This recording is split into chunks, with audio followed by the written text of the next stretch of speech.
When the sky goes out and the wind sweeps away the last words of the day, there are those who say that the streets of Villa das Pedras breathe an ancient secret, sown between the mud walls and the empty alleys.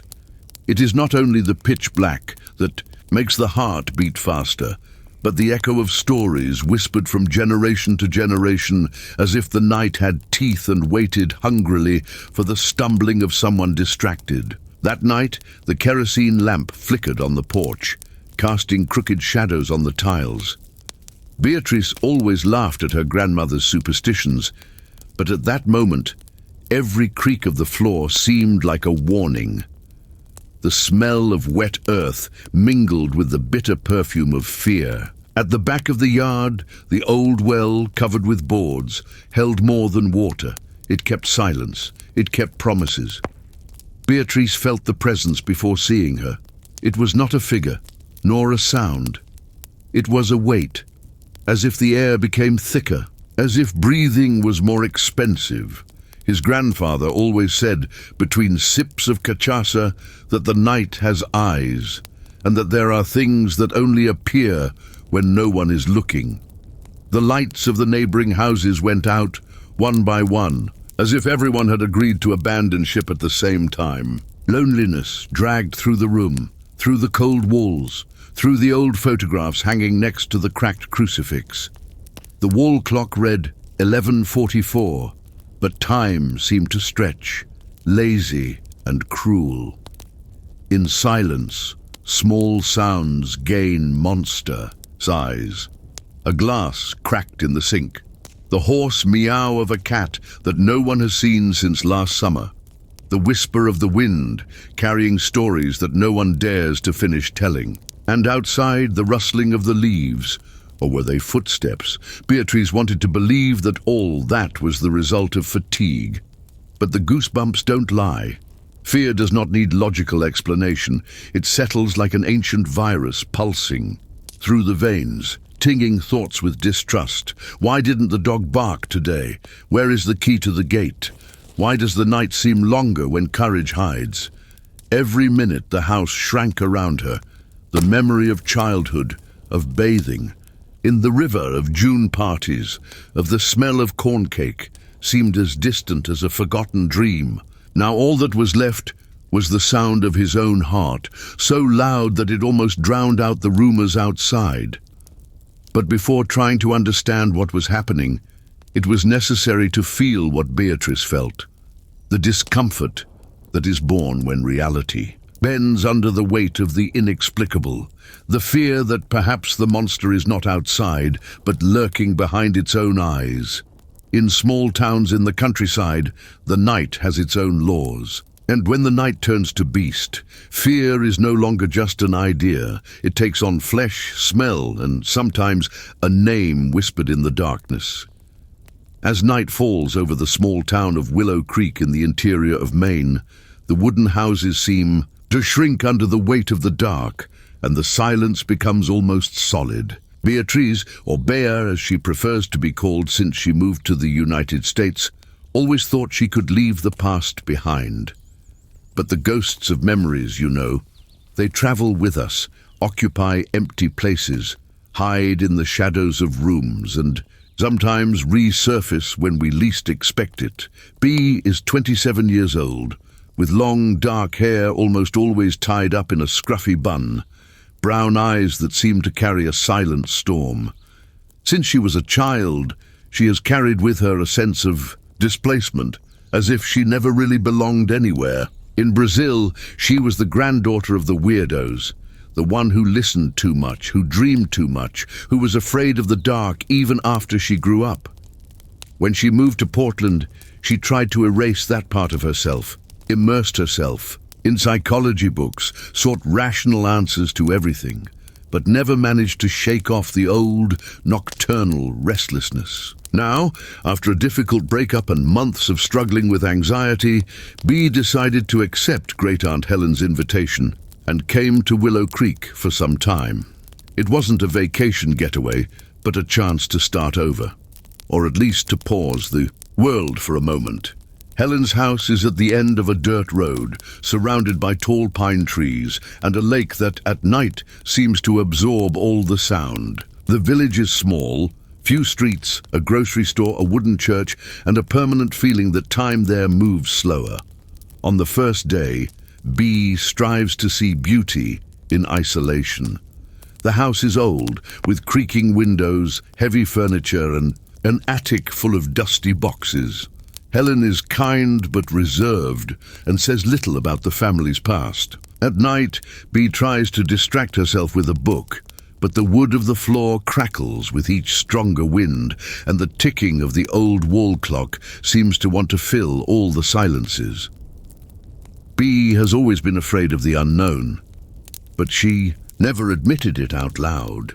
Since childhood, her grandmother's stories about creatures that prowled the woods kept her awake, eyes wide in the dark. Now, as an adult, she tries to explain everything logically, but as she listens to the noises of the house, she realizes that some things resist explanation. On the second night, the discomfort grows. At 11, while preparing tea in the kitchen, Bee hears light footsteps in the hallway, as if someone were walking barefoot on the carpet. She calls for Helen, but there is no answer. The corridor is empty, and the sound ceases as fast as it began. Trying to ignore it, she goes back to the bedroom, but something catches her attention. The closet door, which she swore she had closed, is ajar. A gentle wind coming from nowhere makes the curtain sway. The next day, as she walks along the trail to the lake, Bee feels the curious looks of the few residents she meets along the way. The lady from the grocery store comments, with a subtle smile, that the nights here are long, especially for those who are not used to it. Bee smiles back, but feels a shiver go up her spine. The lake, in that late afternoon, reflects heavy clouds, and the air seems colder than it should be for the time of year. Back at the house, Helen suggests that Bee sleep with the door locked. "Just in case," he says, shrugging his shoulders, as if it were a silly habit. But that morning, Bee wakes up with the feeling that she's not alone in the room. The silence is so dense that it almost hurts the ears. The air smells of wet earth, even with the windows closed. The clock stopped at 3:23. Suddenly, a sound scratches the window. It is not the wind, it is not the branch. It sounds like fingernails scraping the glass. Bee sits up on the bed, heart racing, and for a moment is sure to see a shadow move outside. She holds her breath, trying to listen beyond her own fear. The sound stops, but the cold remains. In the morning, when he examines the window, he finds mud marks as if something or someone had tried to get in. Helen observes the marks with a look that mixes concern and resignation, but says nothing. In the following days, small things begin to happen. Objects change places. The light in the basement flickers without explanation, and Bee begins to have strange dreams, always with the same creature, a tall silhouette, with bright eyes and a smell of damp weeds. In dreams, the creature whispers its name and promises that it will come for you when the night is darker. Bee tries to convince herself that everything is the result of anxiety, isolation, fatigue. But each night brings a new sign. The sound of footsteps in the attic, the bathroom mirror fogged up inside, even without a hot shower. The echo of distant laughter when the wind blows from the lake. She senses that in Willow Creek there is something that watches, waits, and feeds on fear, and the more she tries to escape, the deeper she is pulled into the mystery. It is in this climate of growing tension between the desire to start over and the weight of the past that Bee realizes that some nights are more than dark. They are hungry beasts, waiting for the right moment to reveal themselves. And when fear comes true, there's no lock, no distance that can protect someone from the secrets that lurk in the shadows of Willow Creek. The first few days at Willow Creek passed as if they were numbed by a thin, cold fog. At dawn, the silence of the old house was broken only by the creaking of the steps and the distant ticking of a wall clock. Helen, always kind, prepared strong coffee and sweet breads, but there was something in her gaze that escaped, as if she kept a secret in the background of each conversation. On the second night, a series of noises coming from the attic woke me up. First just a snap, then a drag of furniture. I sat on the bed, my heart racing. I kept trying to convince myself that it was just old wood settling in the cold of the night. But when I went to look, nothing seemed out of place, except a small rag doll lying at the foot of the stairs. I didn't remember seeing her before, nor had Helen ever mentioned her. I picked up the doll carefully, feeling a shiver creep up my spine, and placed it back at the top of the stairs. The next morning, there she was again, slumped, as if insisting on being noticed. Over coffee, I tried to talk to Helen about the sounds of the attic and the doll. She smiled, but looked away, saying that the house had a life of its own, and that she sometimes made a point of reminding its inhabitants of it. I laughed embarrassedly, but I couldn't ignore the feeling that something was watching me. Even during the day, I decided to explore the village. The houses scattered among the pine trees seemed to hide behind the vegetation, as if silently watching those who passed. At the grocery store, a lady with short hair and very blue eyes greeted me. I asked her name, and she introduced herself as Mrs. Carter. When I mentioned that I was staying at the Holloway house, she limited herself to saying that it was an old place, full of memories. Before I could ask any more, an older man interrupted, saying in a low voice that if I heard something strange, at night it was best not to open the windows. I smiled without understanding, but his serious look accompanied me to the exit. On the way back, I noticed small light footprints in the mud near the lake. They looked like children, but there was something strange about the way they moved away from the shore, as if they had been left while someone was running away. A crow perched on a low branch and watched me, its head bowed, and for a moment I had the impression that it understood more than it let on. In the afternoon, I organized some old books on the office shelf. Among them, I found a notebook with a black cover with yellowed pages. Leafing through, I came across drawings of strange symbols, notes in Portuguese, newspaper clippings, and dates scribbled in the margin. The words "Night of the Eyes" were repeated, always accompanied by circular signs like hastily drawn eyes. The handwriting was unmistakable. It was my grandmother's, who is gone years ago, but whose horror stories echoed in my mind since childhood. Night fell early, suffocating the house in shadows that seemed to move. While Helen watched an old program, in the living room I tried to relax by reading the notebook, but the feeling of being watched grew, almost physical. The wind made the windows shake, and for a moment I was sure to see a figure outside, among the trees. I closed the book tightly and forced myself to ignore the growing panic. At dinner, I ventured to ask Helen about Night of the Eyes. She froze for a second, then smiled humorlessly, saying that it was just old nonsense, stories to scare children. But her fingers drummed nervously on the table, and I noticed that she avoided my gaze. I asked if there was anything I should know, about the house or about the lake. She replied that the stories were just that, stories, and that Willow Creek was a peaceful, safe place. But his smile did not reach his eyes. The next morning, Mrs. Carter appeared at the door with a basket of apples. I accepted the gift and invited her in. We sat on the porch, and in the midst of conversations about the weather, I ventured to ask her if she knew the history of the house. She let out a sigh and said that in the old days many believed that the lake was haunted, that for some nights strange creatures prowled the shore, but that no one cared about such things nowadays. "The past stays where it should be," he said, closing the conversation abruptly.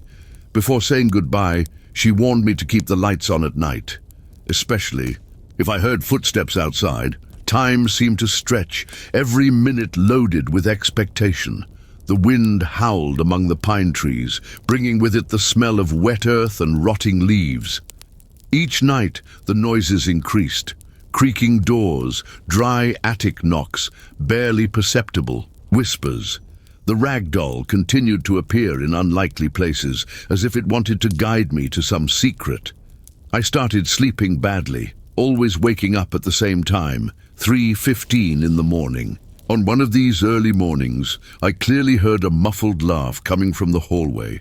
I sat on the bed, motionless, listening to the sound move away down the stairs.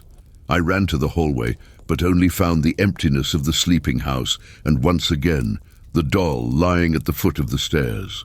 I no longer knew if it was the house that was provoking me or if my own fears were taking shape. My grandmother's notebook seemed to pulsate, as if it held answers that I was not yet ready to face. The villagers, with their evasive looks, avoided touching the subject, but it was impossible to deny that an ancient secret hung over Willow Creek, dense and suffocating. Back in the room, I stared at my reflection in the window. Something moved behind me, fast and silent. I turned my body, but found only the room empty, illuminated by the pale moonlight. I took a deep breath, trying to ward off the panic, but the sense of danger was as real as the cold rising from the bones on the ground. When the night becomes a beast, fear ceases to be just an echo of childhood and starts to inhabit every shadow of reality. The silence of the house is thick, cut only by the wind that makes the windows tremble. Bee wakes up scared in the middle of the night, as if someone has whispered her name. He sits on the bed, takes a deep breath, and feels his heart drumming, trying to distinguish whether it was a dream or reality. Moonlight pierces the thin curtain, drawing shadows on the wooden floor.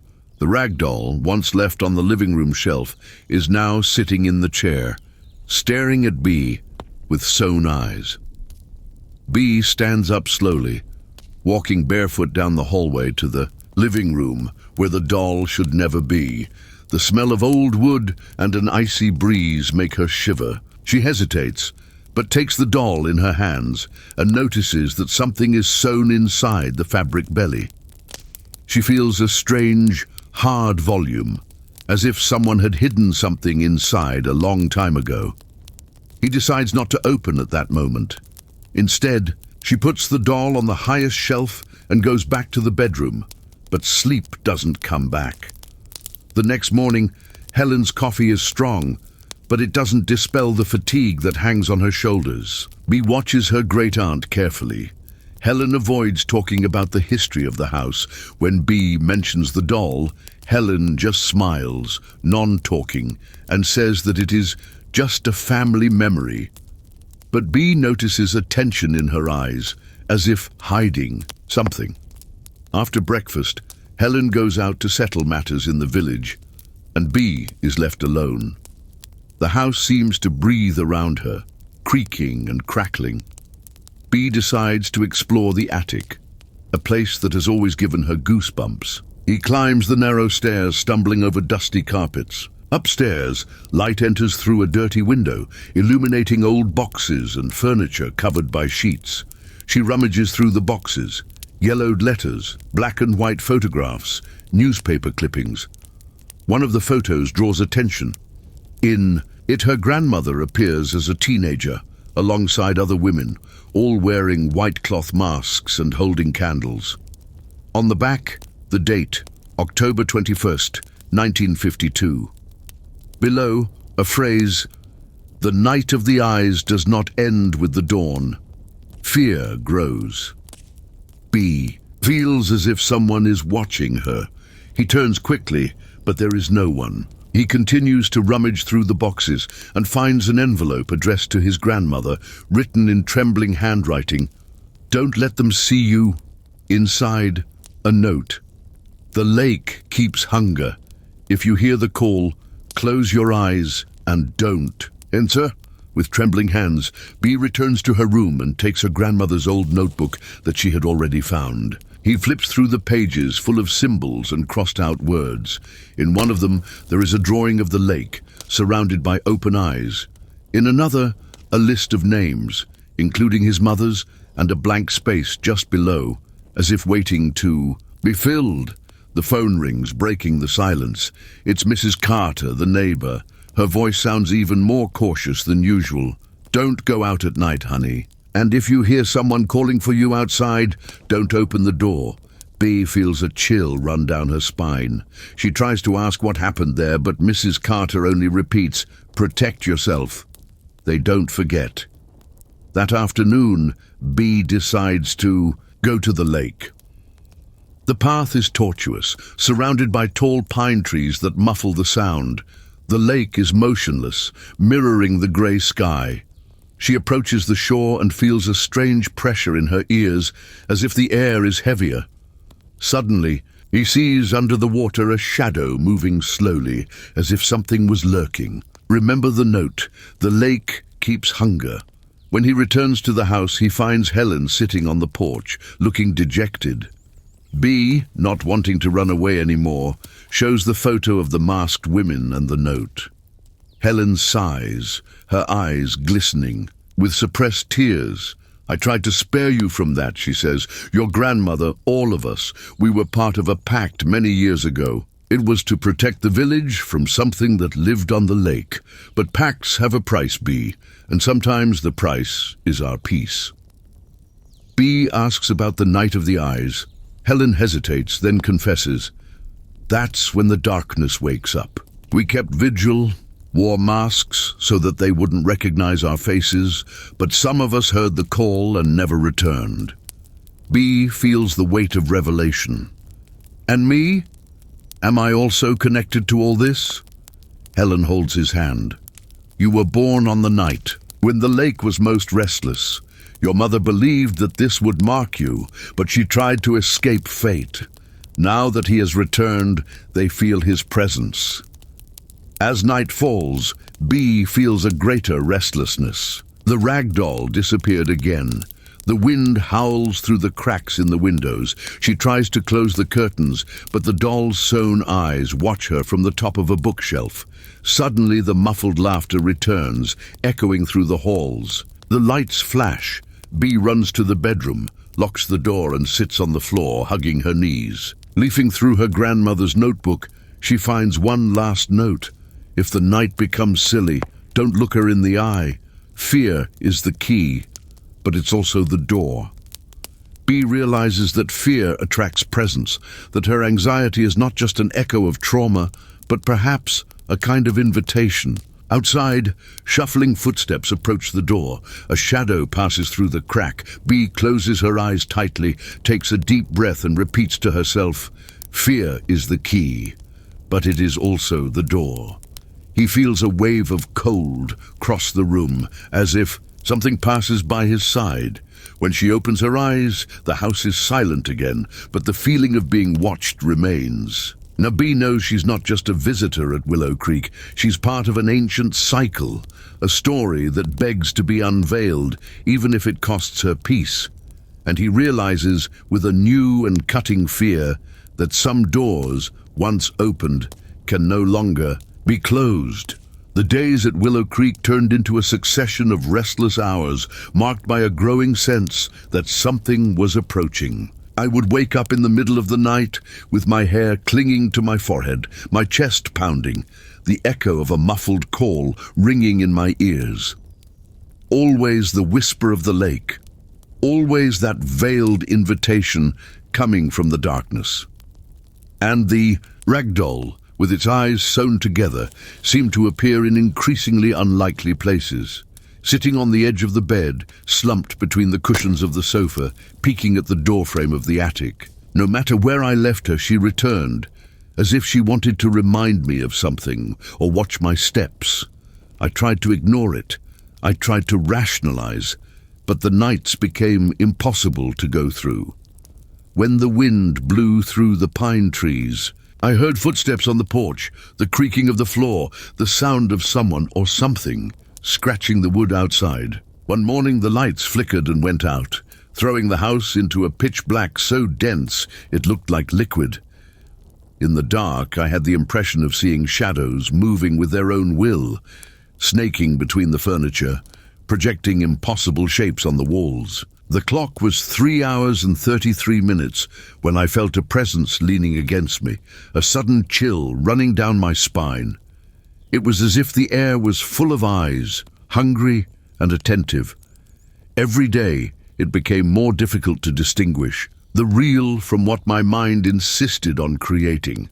Helen watched me with concern, but also with resignation, as if she already knew there was no escape for me. She spoke little, but left notes around the house. Don't respond to the voice of the lake. Close the curtains at dusk. Pray before you go to sleep. I followed the recommendations, but I felt it was useless. The evil was already installed, and it was too old to care about prayers. One grey afternoon, I opened Grandma's notebook, and as I flipped through the pages, the symbols began to dance before my eyes, as if hypnotizing me. The text shuffled, and the words "Night of the Eyes" seemed to pulsate, more vivid than ever. Suddenly, the smell of wet earth and moss invaded the room, and I heard whispers coming from all sides.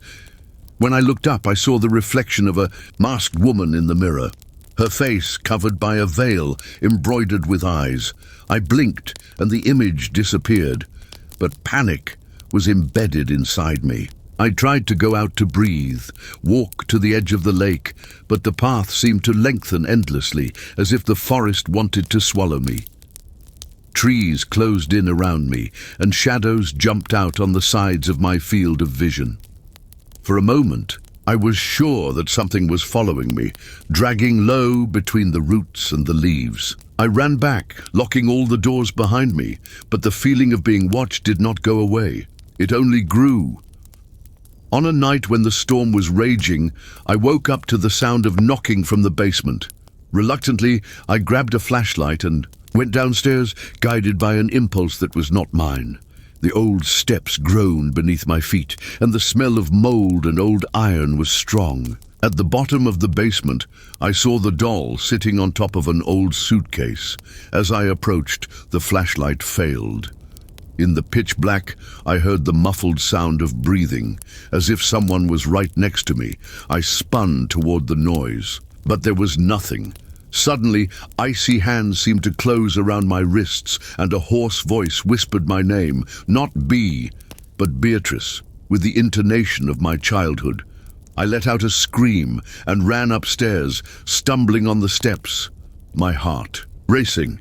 Since then, the boundaries between dream and waking have been blurred. Sometimes I see my grandmother sitting at the kitchen table, sewing masks with embroidered eyes. Other times, I see my own reflection smiling at me with an expression I don't recognize.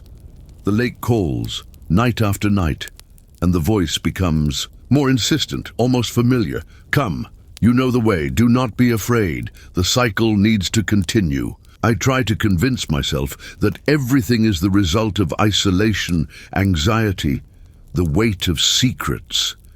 But the clock always strikes 3:33 in the morning when the house wakes up and the world seems to be reversed. Pictures fall from the walls, doors slam, and figures roam the corridors, whispering words in a language I don't understand. Helen finds me one morning, sitting on the floor of the hallway, the doll pressed to her chest, eyes fixed on some point in the void. She tries to console me, says that everything will pass, but I see the doubt on her face. She also hears the call.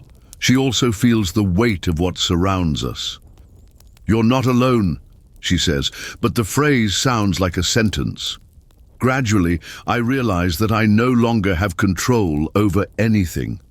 There is no point in closing curtains, locking doors, or praying. The house breathes with me, the lake pulsates under my skin, and the voices fill every silence, every shadow. I am part of the pact, part of the cycle.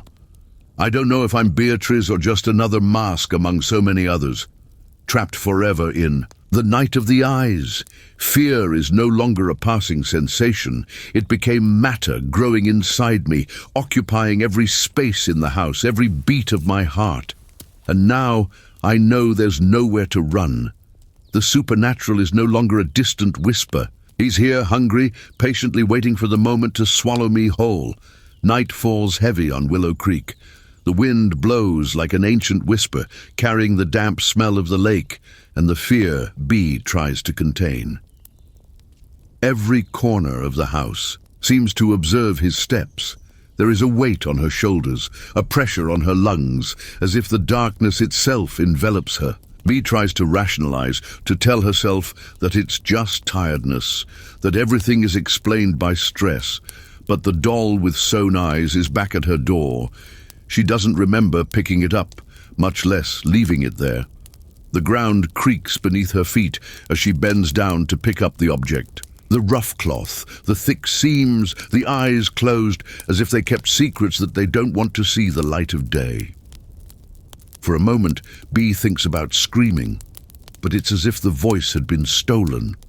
The fear is old, familiar, like the one. She felt like a child, listening to stories in Vila das Pedras, fearing that something would observe her in the dark. But now, it's not history, it's not superstition.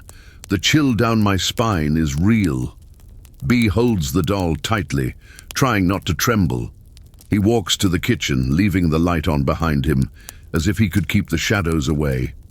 She sits at the table, her grandmother's notebook open in front of her. The pages seem to pulsate, the hand-drawn symbols almost alive. She reads the written names, repeats them quietly, but the words don't make sense. He feels a presence by his side, a sudden cold, and his mother's voice echoes in his memory.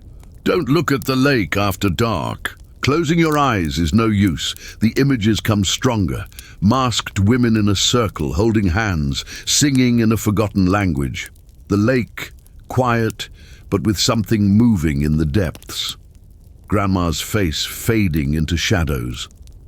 Bee opens her eyes again, but the vision doesn't go away.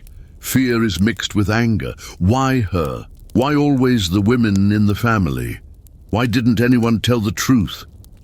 She bangs her fists on the table, hot tears flowing. He doesn't want to be another victim, another name in an old notebook. A rumble cuts through the silence. The light flashes. The kitchen seems to shrink around him. Bee jumps up, leaning against the wall. It smells smoke, but there is nothing burning. The sound of shuffling footsteps comes from the hallway. She thinks of Helen, but Helen doesn't walk like that. The fear is almost paralyzing, but Bee takes a deep breath, forcing herself to move. He grabs a knife from the drawer, the only weapon within reach. It moves slowly, each step an effort against panic. He remembers what he read in his notebook. Don't let fear blind you. But it's difficult. The body wants to run, to hide, but the mind knows that it is no use. The hallway is dark, except for a crack of light coming from Helen's room. Bee feels her heart beating wildly. The doll slips out of her hand and falls to the ground. The sound is too loud. She holds her breath. A shadow crosses the wall, impossible but real. The air is cold, the silence is biting. Bee feels a presence behind her. He doesn't want to look, but turns slowly. Nothing, only the empty hallway. Fear turns into anger again, screams into the dark, "What do you want from me?" The answer is a whisper coming from all sides. "Look." She closes her eyes, but sees even more. She sees herself a child, hidden under the covers, listening to her grandmother tell about the night of the eyes. He sees his mother, always tired, always worried. He sees the women in the family, all afraid, all hidden. He feels a sharp pain in his chest, as if something was breaking. "Open your eyes." The hallway is empty, but she knows she's not alone. He feels the weight of history, secrets, fears that have never been faced. Bee walks to Helen's room. The door creaks, revealing the great-aunt sitting on the bed. Pale, eyes Red from crying, Helen holds a note in her hands, trembling. Bee approaches slowly, feels like hugging her, but doesn't know if she should. Helen whispers, "They came for you. There is no more time." Bee shakes her head, tears returning. "I don't want to. I don't accept this fate." Helen holds his hand, squeezing with surprising force. "Only those who face fear can survive. You're stronger than you think." The light flashes again. A distant roar echoes from the lake. She feels like running away, but something traps her there. Bee pulls Helen out, trying to get her out of bed. The shadows take shape on the walls, eyes open and hungry. Bee remembers the prayers written down in her grandmother's notebook. He begins to recite, stuttering but insisting. Words burn the throat, but they also bring a spark of courage. The shadows hesitate, retreat. The ground shakes. The whole house seems to breathe. Helen begins to cry, but Bee does not stop reciting. It focuses on the sound of its own voice, ignoring the terror growing around. The shadows attack, try to engage Bee, but she holds the knife with one hand and Helen's hand with the other. She feels a strength within her, something old, that comes from all the women who faced that before her. The fear is still there, but now it is fuel. The night drags on, endless. Bee and Helen recite together, voice hoarse, body trembling. The shadows finally recede. The silence returns, heavy and strange. The sun begins to rise shyly, coloring the walls with golden light. Bee falls to her knees, exhausted but alive. He knows that it is not over, that the cycle continues. But something has changed. She faced fear, looked into the eyes of the one who was chasing her. For the first time, he feels that perhaps he can break the cycle. But for now, she can only cry, laughing and crying at the same time, feeling the weight and relief of having survived the night of the eyes. The wind outside was no longer just wind. Each gust brought with it whispers, whining, sounds that could have been just imagination, but that now, for Bee, had weight, had intention. The clock in the living room was 15 minutes to midnight when the light suddenly went out, plunging the entire house into a darkness so dense it seemed alive. Bee pressed her grandmother's notebook to her chest, feeling her heart beat too, hard, as if she wanted to get out of there before her. Helen's footsteps echoed upstairs, but soon fell silent, and then only the sound of fear itself remained. The shadows began to creep along the walls, first timid, then bold, trickling down the corners, taking shape. The clock struck 12 times, each chime vibrating in Bee's bones as a warning. The doll with sewn eyes appeared again, sitting in the center of the carpet, motionless, but the room was suddenly cold, as if all the heat had been sucked in by the lake outside. Bee knew that the night of the eyes had reached its peak. The notebook trembled in his hands. The pages flipped through each other until they stopped at an old handwritten prayer with hurried notes in the margins. The words seemed to float above the paper, whispering instructions in a language she didn't consciously know, but somehow understood. When he looked out the window, the lake looked like a black mirror, and on the surface, figures were stirring, faceless eyes shining in the darkness. An invisible force pushed Bee back, gluing her to the wall. The air became dense, difficult to breathe.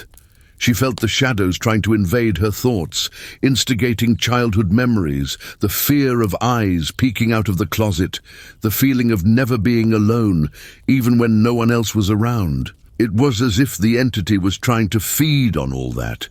"You're not real," Bee whispered, but her voice came out weak, swallowed by the wind and terror. The doll fell on its side, sewn eyes pointing at her, and then the floor shook, a crack opening between Bee and the front door. From the hole, dark smoke rose, taking the shape of a woman, but her face was an emptiness, only eyes. So many eyes all looking into her. Bee couldn't back down. She remembered her grandmother's letters, the old photos, the women who came before, each one carrying the weight of this secret. It was his turn now. He opened the notebook, recited the words he didn't know he knew, and felt something light up in his chest, a faint but real flame. The shadows receded a little, but the entity moved forward, the eyes multiplying, filling the room. "You don't have me anymore," Bee said, her voice growing with each syllable. "I'm not just fear.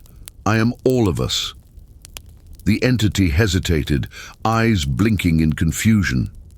Bee realized at that moment that the cycle only existed as long as someone accepted the role of victim. The secret was not to protect the village, but to free oneself from fear. That was the decision. She could try to fight, she could run away, but at that moment Bee made another choice. She crossed the circle of shadows, ignoring the biting cold, and reached for the doll. Holding the toy, he faced the entity.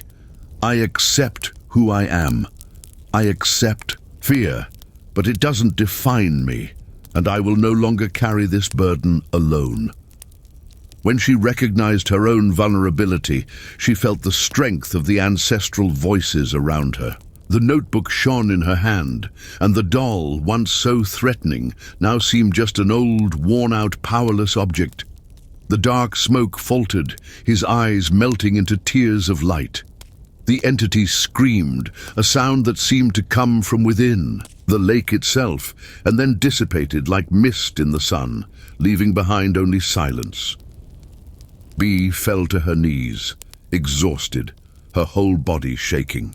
For a moment, she thought she couldn't take it, that emptiness would take over, but then she heard Helen's voice, soft, calling her name. A gentle warmth took over the room. The shadows receded through the walls, fleeing back into the lake, and the crack in the floor closed. Helen came downstairs, her eyes teary, and hugged Bee tightly. "You did it, you broke the cycle." Bee cried, not only of relief, but of pain and love. She felt the weight of all generations dissolving, a burden that was no longer hers alone. "I knew I would have scars, that some nights would still be difficult, but I also knew now that it was possible to move on." The lake outside was calm, reflecting the full moon, as if nothing had happened. But Bee knew. Everything had changed. She looked at the doll, now eyeless, and at the notebook, the words shining softly in the morning light that was beginning to dawn. For the first time in a long time, he felt hope. The night of the eyes was over, and all of them, were free at last. The rising sun shyly insinuates itself through the lace curtains, tinting the room a faint gold. Bee wakes up, with the feeling of having crossed centuries in a single night. The silence is different now, as if the house, relieved, breathed with her. For a moment, everything seems normal. The discreet creaking of the old floor, the smell of coffee coming from the kitchen, the murmur of the trees outside. Helen is sitting at the table, wrinkled hands encircling a cup. The smile he offers is tired, but full of contained pride. Bee feels the silent embrace of entire generations resting on her shoulders, no longer as a burden, but as a blanket of protection. They talk little. Words seem superfluous in the face of what has been experienced. Each gesture is loaded with meaning. A look, a touch of the hand, the way Helen absent-mindedly caresses her grandmother's notebook, now resting open between them. Bee flips through the pages, feeling the familiarity of the letters, the delicacy of the hand-drawn symbols. For a moment he hesitates in front of a marginal note, almost erased by time. It is a scribble, perhaps a warning. The lake holds what cannot be forgotten. The day moves on lazily. Bee allows herself to walk along the shore of the lake, where the water reflects a clear sky, with no trace of the storm of the night before. The stones that once looked like peeking eyes are now just stones. The wind whispers among the reeds, and she feels, perhaps for the first time, that she can breathe freely. Still, a tenuous uneasiness remains. The doll with sewn eyes, now inert, had been left on the windowsill. Bee watches her from afar, trying to decide if this is a dangerous artifact or just a vestige of a story that has finally come to an end. Helen proposes a simple farewell ritual. Together, they collect the letters, photographs, small talismans, and finally, the doll. They walk to the edge of the lake, where a makeshift fire awaits them. The crackling of the flames is comforting. Bee watches as the doll falls apart, her sewn eyes fading into smoke. The letters burn, taking with them old pains and secrets. Helen murmurs a prayer in a low voice, and Bee feels the words reverberating in her chest, as if her own voice echoes through time. The ritual is not a promise of oblivion, but of transformed remembrance. Bee understands finally that fear cannot be destroyed, only welcomed, looked at in the face, until it loses the power to govern life. The water of the lake remains calm, but in its depths something still stirs, almost imperceptible. A fleeting glow, perhaps just a play of light, or perhaps a remote gaze, observing, waiting. The next night the house seems lighter. Bee and Helen exchange old stories, laughing softly at the strangeness of their lineage. The phone rings. It's a distant cousin, intrigued by recurring dreams and omens coming from Brazil. Bee is surprised by the lightness with which she suggests, "Maybe you should visit Willow Creek someday." He realizes finally that the cycle is not only one of pain, but of reconnection. Just before bed, Bee returns to her grandmother's diary. Flipping through the pages, she finds an envelope never opened, addressed to her in trembling handwriting, "For when the night of the eyes ends." His hands tremble as he tears the seal. Inside, only a sheet with few words. "What we face is not the end. The lake gives back what was thrown. Take care of yourself and listen to what the waters whisper. Fear may change form, but it never goes away." Bee closes her eyes, listening to the echo of those words. She is grateful for the courage she has found, but recognizes that the mystery is greater than any explanation. Sleep arrives slowly, bringing less dense dreams, but still populated by liquid images, submerged eyes, ancestral voices. The feeling of victory is real, but not absolute. The lake, silent, holds secrets that may never come to light. At dawn, Bee walks alone to the shore. The cold breeze chills her skin, and she bends over, touching the surface of the water with her fingertips. For a moment, he feels something pulling, a soft current, almost an invitation. His reflection fragments, and between the fragments he glimpses a pair of eyes, not of threat but of recognition. The cycle was broken but not erased. As he moves away, he notices a small stone, different from the others, almost shiny, with a fissure in the shape of an eye. He hesitates, then picks it up and takes it with him, keeping it in his pocket as a reminder. The story continues even when we believe we have closed it. Over breakfast, Helen comments on a new neighbor who has moved into the cabin across the lake. "They say she has strange dreams and talks about shadows in the water," she murmurs, looking at Bee with a subtle twinkle in her eye. Bee smiles, understanding the silent message. The mystery somehow always finds a new door to enter. Life resumes its rhythm, but Bee knows that she has changed. Nightmares no longer control her, even if they lie in wait. Vila das Pedras seems far away, but the ties with the past are never completely broken. When the phone rings at night, bringing the voice of another woman in the family, restless in the face of something inexplicable, Bee responds serenely, "Tell me what you saw." We don't have to fear alone. At the bottom of the lake, something awakens, a whisper that spreads through the quiet waters. Evil never completely disappears. It just waits patiently for a new look, a new story, a new cycle. And Bee now is ready to listen. If you enjoyed this story full of mystery and want to unravel even more secrets with us, subscribe to the channel and activate the bell so you don't miss any new chapters. Here, you are part of a community that loves chilling stories, exchanges experiences and faces the unknown together.